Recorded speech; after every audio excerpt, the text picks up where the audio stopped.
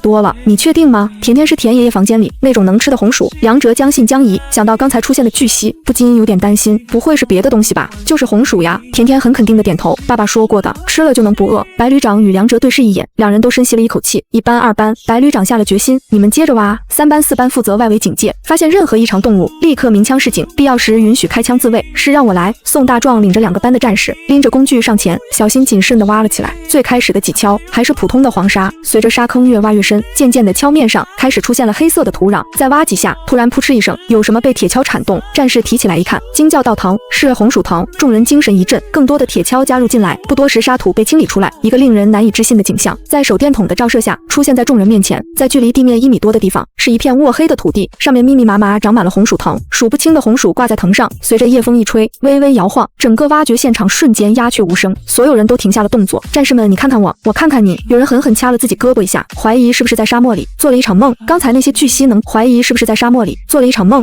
巨蜥能出现在这里，不会是将这片土地当成理想巢穴了吧？白旅长走上前，用手轻轻拂开泥土，捧起一个沉甸甸的红薯，上面还沾着泥土特有的芬芳。他抬起头望向一旁被梁哲抱着的甜甜小女孩，打了呵欠，白嫩的小手困倦地揉着眼睛。同志们，他又把目光收回，看向每一个难掩激动的面孔，用一种尽量平静、国际欢欣鼓舞的声音宣布：咱们全基地的口粮解决了。基地研究所内，钱教授拿着最新计算的弹道轨迹数据，正在向刘司令和几位专家进行方案说明。刘司令坐在一边，不时端起搪瓷缸子抿上一口，嘴里充满了清冽的甜味。就在这时，警务兵进来汇报：杨甜甜小同志发现了红薯地。刘司令的手一顿好悬，没把缸子里的水溅出来。钱老，你说这个女娃子，她又是惊愕又是想笑，是不是太神了？钱教授合上本子，从科学上讲，这不符合逻辑，但是他笑呵呵地道：司令，咱们搞科学的，最重要的是尊重事实，不是吗？哈哈哈！好一个尊重事实！刘司令起身披上军大衣，走一块瞧瞧去。就在所有人的注意力都集中在发现图的喜悦时，基地文档时，门锁悄无声息落地，一抹身影迅速闪入，快得像是一道暗夜幽灵。他小心避过一排排文件架，目光精准锁定墙角的保险柜。他蹲下身，从怀里掏出听诊器，贴在保险柜的密码锁上，指尖小心地转动锁盘，耐心倾听着。机簧勾连发出细小声音，分钟、2分钟、5分钟，咔嗒一声轻响，微弱的如同错觉，却让来人的脸上瞬间露出狂喜的表情。保险柜门被打开，一份标注着绝密2字的燃料配方单静静地躺在其中。来人柜门被打开，一份标注着绝密2字的燃料配方单静静地躺在其中。来人迅速从怀中掏出钢笔，一目十行地略过报告，最终在氧化剂与燃料混合比 2.05 的数字旁轻轻勾抹了一笔，一个完全分辨不出被修正过的 2.08 替代了原有的数字。做完这一切，他又仔细核对无误后，将一切迅速复位，关上保险柜，并打乱了密码盘。随后整个身影消失在了文档室内。刚进会议室，就看见两边人马吵得面红耳赤，好几个高级领导甚至撸起袖子吐沫横飞。后勤部部长赵有田炊事兵出身，一路干到部级干部，每天操心全基地的口粮，愁的头发都快薅光了。现在好不容易得了一块田，不亚于天上掉下大粮仓，这有什么好争论的？虽然眼下是实现了红薯丰收，但基地这么多张嘴吃饭，要是不赶紧把藤种下去，不出半个月，大伙又要饿肚子。化工组理工李主任刘洋博士认为，一切工作都要为科研让路，不顾部赵处长，我理解你对粮食的担心，但这个问题可以通过其他方式缓解。好不容易有了这块地，如果能种上长绒棉、蓖麻，再种上马铃薯，提取工业淀粉，就能解决很多工业上的原料，缩短咱们的科研周期。理工，您开什么玩笑？马铃薯还可以，长绒棉和蓖麻是个什么玩意？能吃吗？后勤部副部长王新军听不下去了，50亩好地，不能光想着实验，不管肚子。老王，长绒棉经过化学处理，可以制造消化纤维，蓖麻油是航空润滑油和生物柴油的原料，这些以往都依赖进口。如果咱们能实现自产，意义可太重大了。那也得先吃饭，等粮食丰收了，再拨块地给你们用。我看你这是小农思想，一门心思就光想着吃。系统研发室的黄伟志主任坐不住了，咱们在这干嘛来了？不是为了搞技术生产吗？发现资源不优先考虑研发，怎么能先顾着吃？赵有田拍桌子，不吃不喝你研究个啥？黄伟志撸袖子，你研究不出成果，拿啥和全国人民交代？停！刘司令及时伸出双手弹压他，再不介入，双方就要跳上桌子开掐了。都坐下喝口水，多大岁数的人了，硬是和毛头小子似的吵架，两派人马这才气呼呼的坐下。老赵啊，怕了是吧？刘司令走过去，拍拍赵有田肩头，李工你放心，基地的宗旨永远是全心全意搞研发，这铁打的方针谁也不能动摇。两方被说的气氛都缓和了些。钱老，你有没有自豪建议？钱教授这才找到机会开口，方才大伙吵得太激烈了，他压根喊不过他们。同志们，我觉得你们说的都对，解决口粮和推进科研根本就不矛盾吗？完全可以一起进行。比如先划出30亩地，种上高产和周期短的农作物，再加上新鲜蔬菜，先保障基本生活，再划出20亩给理工。你们需要什么实验作物，尽管种，只要不影响粮食生产计划就行。理工紧绷的脸色缓和了下来。行种子和技术指导，我联系农科院的老同学解决。哎，这就是涉及到一个问题。王总设计师急忙道：司令，看来咱们不能光请水利和地质专家了，有了这块宝地，还得配一位农业专家坐镇，要不然咱们这群门外汉，万一糟蹋了土地，那才是真浪费。报告白旅长忽然举了下手，各位老总首长，大伙讨论了半天，是不是漏了最关键的一环？众人的目光齐刷刷看向他。这块地是梁甜甜小同志发现的。如果我是说如果啊，甜甜知道这块地种什么，能长得又快又好，是不是也可以听听他意见？这话一出，两边的领导们都愣住了，他们光顾着从自己的职责和视角出发，完全忽略了最大的工程。别，旅长，梁哲怕大家争吵影响孩子，早把甜甜交给轮值的阿姨了。现在听大伙一提，连忙站起身敬了个礼。甜甜还是个小孩子，对农作物和土地生产一窍不通，问他根本没有用。你说没用就没用。白旅长瞪他一眼，你忘了那水和玉是怎么发现的？没有我们甜甜，就是把全基地的人凑一块，也找不出这么块风水宝地。没错，我支持旅长。宋大壮也站了起来，对于甜甜的能力，他可太有发言权了。我也建议要先问问甜甜的意思。沙漠里条件恶劣，农作物生长周期短，万一种下去的种子没有好收成，岂不是白忙活一场？赵有田也动摇了，说的对，甜甜可比农业专家看得准多了。万一要是甜甜说这土地种不了实验作物，那可咋办？理工开始担心。钱教授笑了笑，理工别担心，我们先让甜甜看看，根据土地性能来决定种什么，这叫因地制宜，说不定还能有大惊喜。要据土地性能来决定种什么，这叫因地制宜，说不定还能有大惊喜。要是孩子真说不适合种实验作物，老李啊，你就当咱基地没这块地，缺木子材料，我打报告向上级申请，一定给你们科研组配齐。要的不？刘司令急忙出言安抚。理工和黄伟志对视一眼，也说不出什么反对意见，毕竟没有甜甜就没有这块地，这会让孩子参与决定实在合情合理。可是首长，甜甜连字都认不全，农作物也压根没见过，这怎么选啊？梁哲后悔了，他应该早点给甜甜找个启蒙托儿所，好歹让孩子多认识些物品。这话把大家都问住了。是啊，一个3岁小女娃，你让她分清马铃薯和红薯，韭菜还是麦苗，实在有点强人所难。报告，一直默默蓄水的勤务兵看着首长们为难，在旁边小声道：首长，我有个办法，你讲讲。我媳妇以前在家教孩子认字，都是拿画的纸片，孩子记住画了，再看字慢慢就认识了。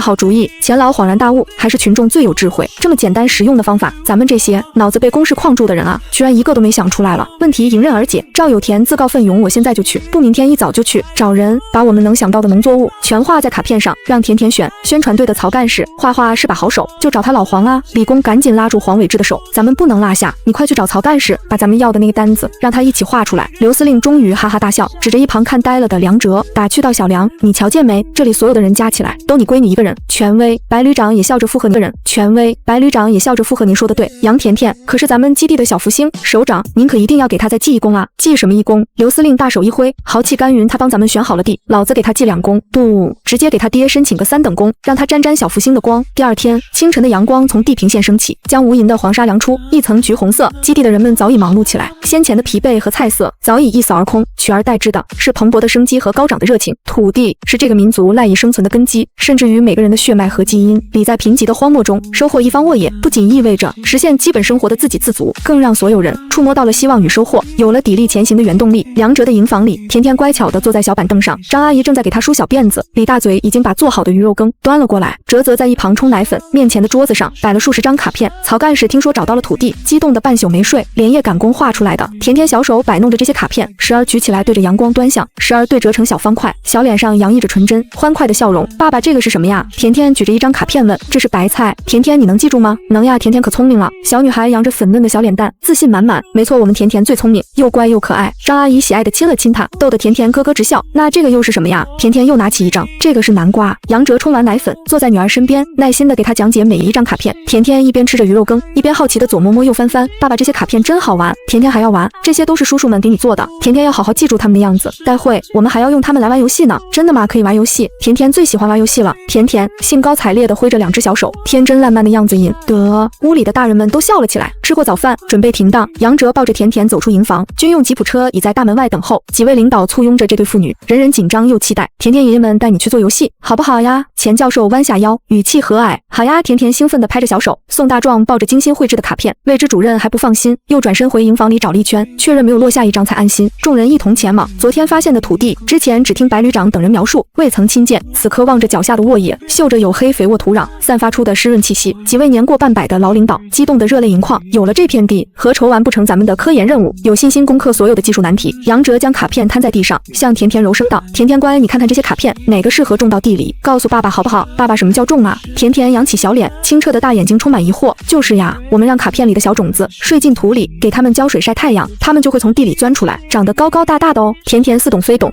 它们就会从地里钻出来，长得高高大大的哦。甜甜似懂非懂，小手摆弄着卡片。后勤部研发室化工组以及各部门的领导，无一不是顶尖的人才。此刻所有人的目光都落在甜甜的小手上，仿佛能决定这片土地未来的生机与希望。甜甜，你要好好看看，哪个最喜欢睡在土里，帮爷爷把它们找出来。李工惦记着他的实验作物，忍不住出言提醒：“哎，李工，不许犯规啊！”赵有田佯装生气地瞪了他一眼。甜甜就在玩一个有趣的游戏，一边拿着卡片把玩，不时低头瞅瞅脚下的土地。梁哲担心他不明白要做什么，连忙又向他解释：“要不爸爸抱甜甜去地里走一走，你想到什么就告诉爸爸。”“好呀。”甜甜乖巧地说。梁哲抱着孩子走在前边，身后跟着神情专注的各位专家。大佬宋大壮捧着一沓卡片，众人在土地里穿行，忽然伸手指着前面一处，用清脆稚嫩的童音喊道：“爸爸，南瓜南瓜！”众人脚步齐齐停住。赵有田手忙脚乱地道：“快快快，把南瓜卡片找出来，给甜甜看看。”宋大壮迅速翻卡片。杨哲蹲下身子，柔声道：“宝贝，你说这里适合让南瓜睡进来吗？”“爸爸说的，在里面睡，然后变大。”大天用小手比划着，王总设计师立刻拍板，南瓜画出来。这块地种南瓜，立刻有战士上前，插上一面标识用的小旗。甜甜又指着另一处，奶声奶气地道：“白白白的，菜菜睡那里。”“好好。”赵有田心花怒放，听见了吗？那块种白菜，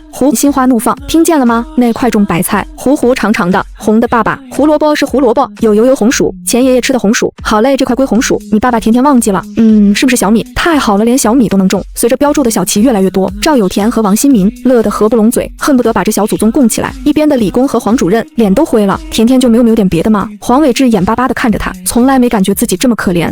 甜甜咬着手指，大眼睛盯着宋大壮手里的卡片。李工感觉自己的心都提到了嗓子眼，好歹给他匀个1亩3分地啊！忽然甜甜用手一指卡片，爷爷这个甜甜不认识，油能让车跑。李工狠狠一拍大腿，激动得差点跳起来。蓖麻，我就说能种蓖麻，甜甜你真神了！白白的轰隆隆机器。甜甜又拿起一张卡片，长绒棉真是长绒棉。黄伟志老泪纵横，甜甜啊，也要谢谢你这个菜菜。甜爸爸，我也叫甜甜，他也叫甜甜，这是甜菜，是发酵丙酮丁醇的重要原料。这不重要，快把甜菜给我放着！李工迫不及待地喊道。最后甜甜指着一张画着褐色根茎的卡片，小脸皱起，声音渐渐委屈：“爸爸妈妈，痛嗨嗨药药，这个是药药。”梁哲心头一酸，妻子病重时，就是因为基础的药物都短缺，还没能挽救他的生命。要是当时哪怕只有一点草药，眼眶一湿，他不由自主的将女儿抱得更紧了。对，这是甘草，是好药，我们让他也睡在这里，好不好？甜甜搂紧了爸爸的脖子，用小手轻轻擦掉了爸爸流出的眼泪。专家们很快根据甜甜的标记进行了研讨，最终所有人得出结论：甜甜指出的每一个位置都完美的契合了农作特的生长特征，完全可以按他规划的来种植。宽厚的大掌拍了拍甜甜的小身子，刘司令把甜甜接在怀中，望着脚下孕育着希望的土壤，高高举起了他的小手。同志们，按咱们小福星画的图开工。在专家团的精准规划下，循环冷却系统的核心管道顺利铺设完成，导弹地面试车的冷却难题被一举攻克了。同时，水力发电项目也推进顺利。随着第一台水轮机投入运转，营房接二连三亮起了电灯。过往为了省电不得不用柴油机和煤油灯照亮的日子，终于一去不复返。基地上下对此一片欢腾，每个人都觉得胜利的曙光越来越近。就在这片鼓舞人心的背后，一片不祥的阴云悄悄笼罩在基地上空。钱教授在连续数日演算关键数据后，忽然体力不支，晕倒在了工作台旁。这件事对于基地来说，不至于一道晴天霹雳。教授是整个导弹研发系统的大脑，有最核心、最顶尖的关键数据，几乎都由他牵头设计演算。在这么关键的时候突然病倒，不论是对实验上马，还是对导弹研发进程，都是难以估量的损失。卫生所孙军医我初步检查，面色沉重。司令钱老这症状大概率是长期维生素缺乏引发的。咱们这里长期缺新鲜蔬果，不止钱老，其他科研人员的身体也都亏空的厉害。再这么下去，迟早还要出问题。这是所有基地人员心知肚明的隐患。大家本以为有了鱼和粮食，营养问题能逐渐缓解，却忘了之前的亏空早已掏空了身体底子，根本不是短时间能补回来的。而地里的农作物刚播种，远水解不了近渴。刘司令当场拍板备车，马上送钱老去镇上医院。咱们这里条件不行，这病万万耽误不得。司令维生素类药品全国紧缺，镇上医院有库存吗？王总设计师问。我已经联系过了，镇医院还有2支维生素 C 注射剂，可以先应急。至于其他他的，我在想办法从市里调拨，但这不能解决根本问题。军医神情焦虑，最好的办法是保证基地能正常供应蔬菜和水，否则后面还会出乱子。孙延军同志，你说的倒轻巧，咱们连地里的种子都是东拼西凑的，水果们连地里的种子都是东拼西凑的，水果你让我上哪个你便去。负责后勤的赵有田部门烦躁的直搓，太阳穴都磨得蒸了，先送钱老去镇上，水果的事回头再说，实在不行老子亲自给京城挂电话，就不信搞不来。刘司令大手一挥，下令由梁哲、宋大壮带领几名战士全权负责此次护送任务。10分钟之后，钱老刚被简易担架抬上车，一个小小的身影突然从营房冲了出来。爸爸等等我，甜甜乖爸爸要送钱，爷爷去医院基地跟阿姨们玩。杨哲蹲下身，轻轻拍了拍女儿的小脑袋，准备上车。我不嘛。甜甜一把抱住父亲的腿，小脑袋摇得像拨浪鼓。甜甜也要去，甜甜要照顾钱爷爷，医院里细菌多，小孩子去了容易生病。梁哲柔声哄道，甜甜不怕，甜甜身体好。小女孩倔强的扬起脸，表情固执。梁哲犯了难，自家丫头一片好心，可这是严肃的执行任务，不是出门游玩，没有上级批准，她绝不能擅自带孩子同行。正想再好好劝劝，一旁送行的白旅长却摆了摆手，小梁把孩子带上吧，甜甜的本事咱们都清楚，说不定这回还能有意外之喜。说着，白旅长从口袋里掏出几张纸币和一沓粮票，塞进梁哲手里。到了镇上，得空去供销社转转，孩子来基地这么久，也没吃上什么像样的东西，喜欢什么就买，省着旅长。这不行，梁哲正要推辞，拿着旁边几位专家也纷纷掏出钱和粮票递过来，一来给老钱补补身子，二来给小甜甜买些营养品，别到了镇上让人看清了咱们基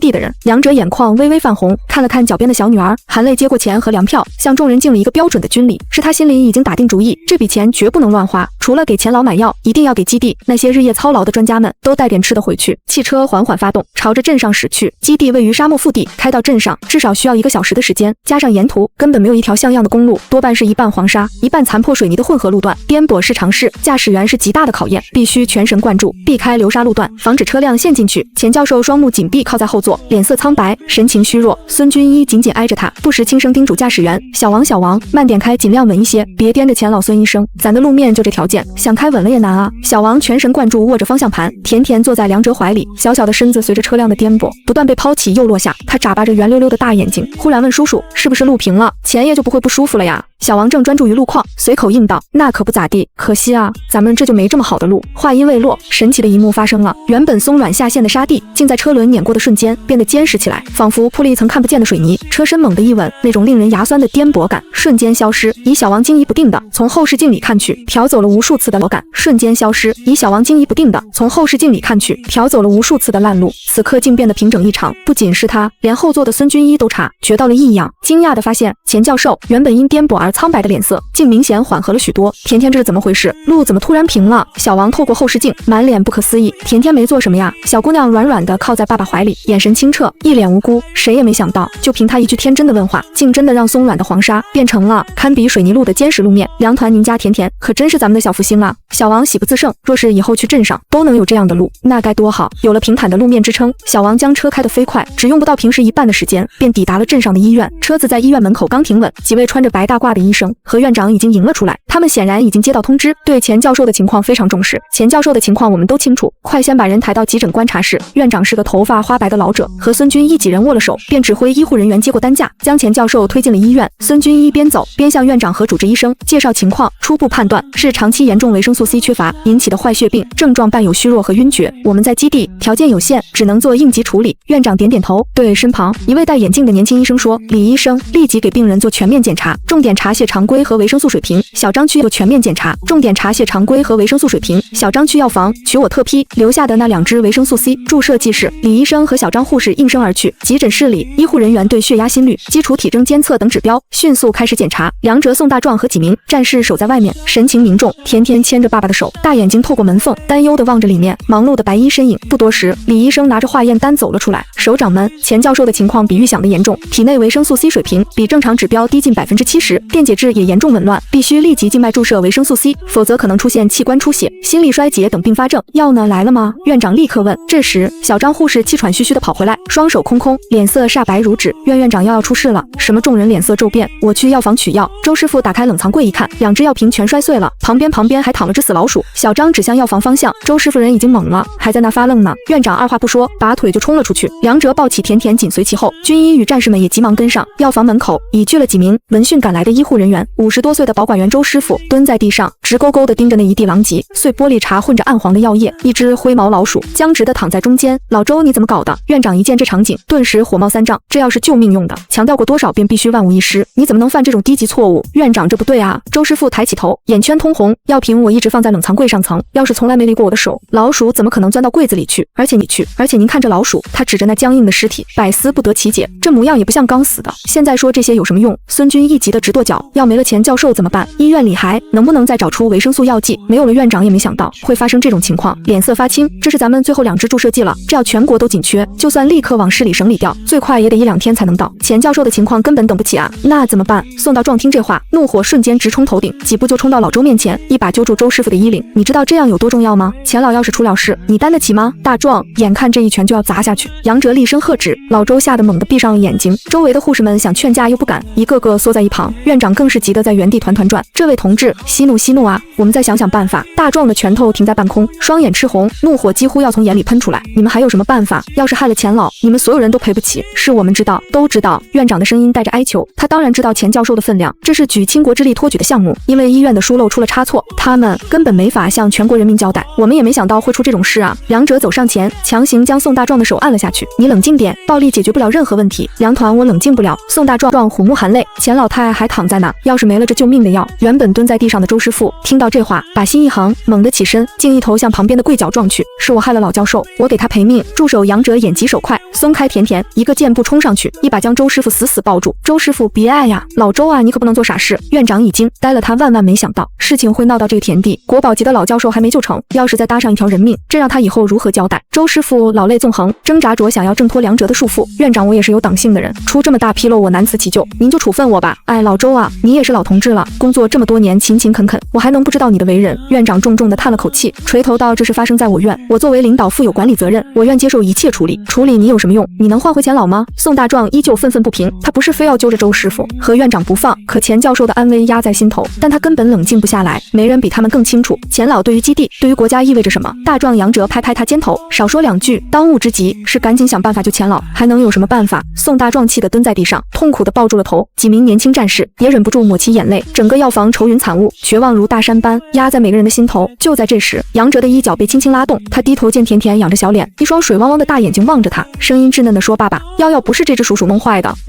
梁哲还沉浸在巨大的压力中，一时间没回过神。周师傅却猛地转过了头，小姑娘，你说什么药不是老鼠弄坏的？难道还能是我吗？我干了一辈子药房的工作，可从来没出过这种差错。他比谁都想洗清自己的冤屈，可这小姑娘的话像是要把黑锅直接扣在他头上。院长，您把我送派出所吧，我愿意接受调查，让组织还我清白。老周，你先别激动。院长看着他涨红的脸，生怕这上了年纪的人急出病来，急忙劝导：这孩子才几岁，随口一说的话你别当真。哎，你可不能这么说。宋大壮一听这话不高兴了，立刻站起身挡在甜甜身前，护犊子似的说道：别看我们甜甜年纪小，她从来不说瞎话，每次说的话都灵得很。她说不是老鼠打碎的，就一定不是。院长也急了，这故意弄坏药的帽子，他们可万万不能背。这位同志，话不能这么说吧？大家都亲眼看见了，老鼠身上沾满了药剂，和碎玻璃掉落角度也对得上，不是老鼠偷药瓶放的。好好的药怎么会碎？那可不一定。宋大壮眼睛一瞪，语气里满是怀疑，这药早不碎晚不碎，偏偏赶上钱老要用它救命，就突然碎了，哪有这样巧的事？你这是什么意思？难道怀疑我们是故意的？院长的脸色也沉了下来，语气带着质问：都别吵了，眼看两边又要起冲突。梁哲及时抬起手止住了争论，他走到药柜前细看，上层10余支药剂完好无损，唯独中间2个托架空了，碎玻璃与药液从上至下洒落，老鼠尸体上也沾满药渍和玻璃碴。周保管员还在解释，我一打开柜门，这只老鼠先掉下来了，我这才发现要被打碎了。你们说要是我弄坏的，我上哪线抓只死老鼠放着？甜甜梁哲看向女儿，轻声道：你方才说要不是老鼠弄坏的，那会是谁弄的？甜甜还没开口，周围所有人的目光都集中到了她身上。院长忍不住出声：乖孩子，你是不是也不知道是谁弄坏的？这事可太重要了，可不能瞎说啊。甜甜轻轻咬着手指，认真道：爷爷没瞎说，药不是鼠鼠弄坏的。他迈开小步子走到那一地狼藉前，那只死老鼠散发着异味，周围的医护人员都下意识地后退了几步，生怕被熏到。甜甜却像是没闻到味道一样，伸出小手避开玻璃碴，戳了戳那只死老鼠僵硬的后背。鼠鼠是谁害的你啊？这天真的问话让在场的医护人员面面相觑，老周更是跺了跺脚，长叹一声，这么一个小娃娃，他说的话居然还有大人能信，真是岂有此理。但基地的众人却全都神色严肃起来，他们亲眼见证过甜甜的特殊能力，知道这小姑娘绝不会无缘无故的和一只死老鼠对话，她一定是从老鼠身上发现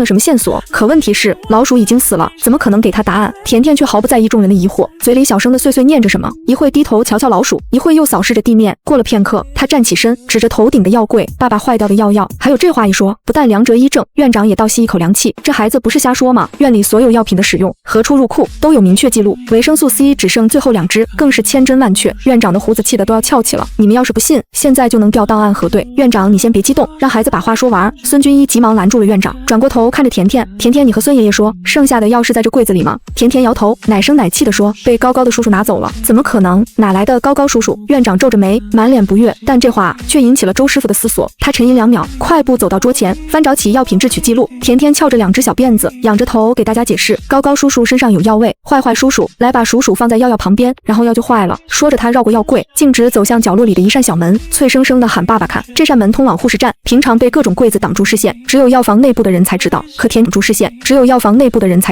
甜甜从来没进过药房，能一眼找到这扇隐蔽的小门。院长和周师傅对视一眼，神色都变得有些凝重。杨哲快步走了过去，其余人也纷纷跟上。果然，那扇门的门缝是虚掩着的，门槛上还留着一个模糊的，像是鞋底蹭过的浅痕迹。院长的脸色瞬间变得严肃无比，这谁的脚印？药房是重地，这扇门平常又不启用，谁会从这里进出？药房里值班的几名医护人员面面相觑，全都摇了摇头。院长又追问护士站那边有没有人进过药房。护士长上前一步，院长，药房的门是从内反锁的，我们进不来，而且平常取药也都走正门或窗口交接。周师傅过来检查了门锁，又沉吟片刻，院长，这是备用门，如果有人想从药房悄悄离开，确实走这里最安全。而且他顿了顿，我刚才翻了下记录，原本应该有4支维生素针剂，但3天前的记录显示就只剩最后2支了，另外2支被药剂师霍立业取走了。霍立业，他取药有医生的处方吗？他是药剂师负责按处方配药，我们药房只负责发药，不核对处方原件。周师傅解释道，快去找霍立业，让他把当时的处方拿过来核对。院长当即吩咐，小张护士领命而去，没多久便匆匆返回，脸上满是疑惑。院长霍医生不在，和他同组的小杨大夫说，霍医生今天一早就没来上班，也没交请假条。一丝疑云立刻在众人心头升起。院长猛地